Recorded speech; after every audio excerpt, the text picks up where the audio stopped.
तो चलिए हम लोग इलेक्ट्रिक फ्लक्स के बारे में समझते हैं। विद्युत फ्लक्स होता क्या है? वैसे फ्लक्स माने क्या होता है? बहाव। फ्लक्स माने क्या है? बहाव। जैसे आप रोज़ इस्तेमाल करते हैं कि आपके पास चाय की छन्नी हो। चाय छन्नी समझते हैं?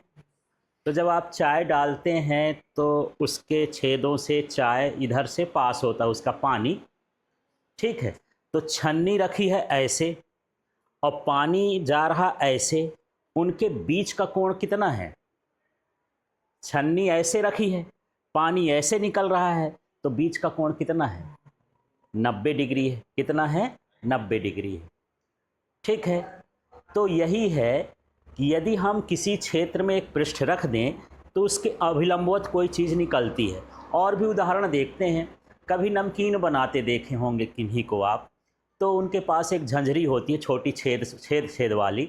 अब उसमें वो बेसन को ऐसे ऐसे दबाते हैं तो बेसन और का जो लरी है वो ऐसे निकल रहा है और जो झंझरी है ऐसे रखी हुई है, तो उनके बीच का कोण कितना है? 90 है। मतलब ये है कि एक ये पृष्ठ कहला गया। पृष्ठ जितना बड़ा होगा उसमें जो लरियां निकलेंगे उतना क्या होगा? ज़्यादा होगा, है ना। लरियां कैसी होंगी? छोटा सा बना लेंगे तो कम कम निकलेगा, बड़ा कर देंगे तो कैसा निकलेगा? ज़्यादा ज़्यादा निकलेगा। और भी देखते हैं, घरों में कढ़ी अढ़ी बनाते हैं तो बूंदी वाली भी कढ़ी बनाते हैं, है ना। तो बूंदी में भी क्या है? बूंदी ऐसे निकल रही है और उसकी झंझरी ऐसे रखी हुई है। इस तरह से होता है। तो इसी तरह से यदि हम किसी कागज को या पृष्ठ को विद्युत क्षेत्र में रख दें, किस में रख दें? विद्युत क्षेत्र में। तो जब विद्युत क्षेत्र में रखेंगे तो विद्युत बल रेखाएं भी उसके अंदर से होकर के निकलती हैं। और कैसे निकलती हैं? लंबवत। जैसे मान लो पंखा चल रहा है और एक मैं कपड़ा रख दूं जिसमें छोटे छोटे छेद हों, वैसे तो होता ही है छोटे छोटे छेद, है ना। तो क्या होगा? कपड़े को ऐसा रखूंगा तो हवा पास होगी कपड़े से, कि ऐसे रखने पर होगी? जैसे पंखे के नीचे मैं कपड़ा रख रहा हूं, तो कपड़ा रखने पर ऐसा मैं पूछ रहा हूं कि यदि पंखे के नीचे ऐसा रख दूं, ऐसा, और मैं बोलूं इस कपड़े से हवा निकले, तो इससे ज़्यादा निकलेगी कि जब ऐसा करके रखूंगा तब ऐसे निकलेगी। पंखे के नीचे ऐसे ऐसे रखोगे तो कैसे निकलेगी? ज़्यादा। पंखा की हवा यहाँ पड़ेगी और फिर यहाँ से ऐसे निकलेगी। ठीक है, इसी तरह से यदि मैं अपने सामने रख दूं ऐसे, आवाज़ आप तक पहुँच रही है, तो कैसे पहुँच रही है? मेरी आवाज़ इसको छेद करके बाहर निकल रही है। तो इसी तरह से यदि किसी विद्युत क्षेत्र में हम किसी पृष्ठ को रख दें तो उससे अभिलंबवत गुजरने वाली बल रेखाओं की संख्या को विद्युत फ्लक्स कहते हैं। ठीक है, सबसे पहले यह पृष्ठ किस क्षेत्र में रखा है? विद्युत क्षेत्र में।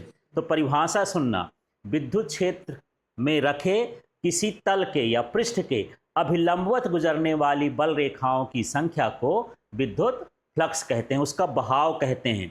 अब इस पृष्ठ से कितनी संख्याएं निकल रही हैं? जैसे मैं यहां पर बोल रहा हूं तो मेरे मुंह से निकलने वाली अनंत तरंगें होंगी, लेकिन कुछ तरंगें इससे निकल रही हैं। मान लो यहां से 50 तरंगें निकल रही हैं, तो आवाज का बहाव इस पृष्ठ से कितना हो गया? 50 हो गया। ठीक है, तो चलिए अब विद्युत फ्लक्स ऐसे ही समझ लेते हैं। ये कहाँ रखा गया है? ये पृष्ठ विद्युत क्षेत्र में। कहाँ रखा गया है? विद्युत क्षेत्र में। इससे क्या निकल रही हैं? विद्युत क्षेत्र रेखाएं निकल रही हैं। कैसे निकल रही हैं? लंबवत निकल रही हैं। कैसे निकल रही हैं? लंबवत। तो इनकी संख्या को, जैसे यहां से निकलने वाले 1 2 3 4 5 रखा है, ये बाकी तो बाहर से जा रही, तो इनकी संख्या ही इसका क्या कहलाया? विद्युत फ्लक्स। कि इसके पृष्ठ से 4 विद्युत क्षेत्र रेखाएं निकलती हैं। तो परिभाषा देख लेते हैं, देख लो। विद्युत क्षेत्र में रखे किसी तल के अभिलंबवत गुजरने वाली बल रेखाओं की संख्या को क्या कहते हैं? विद्युत फ्लक्स कहते हैं। याद हो गया? चलो इसका नाम लो, क्या?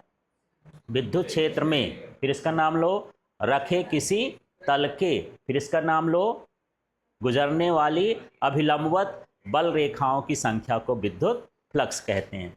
थोड़ा सा अब इसको प्ले करके मैं दिखाता हूं कैसे हो गया। जैसे ये पृष्ठ है, जब ये पृष्ठ है तो इसमें संख्या ज़्यादा, जितना बड़ा पृष्ठ होगा विद्युत क्षेत्र रेखाओं की संख्या कैसी होगी? ज़्यादा होगी। तो इस तरह से ये जो बता रहा है ये विद्युत फ्लक्स बता रहा है, माने इस क्षेत्र से कितनी विद्युत क्षेत्र रेखाएं निकल रही हैं। यदि इस पृष्ठ को मैं ऐसा रख दूं तो क्या होगा यार, ज़्यादा निकलेंगी क्या?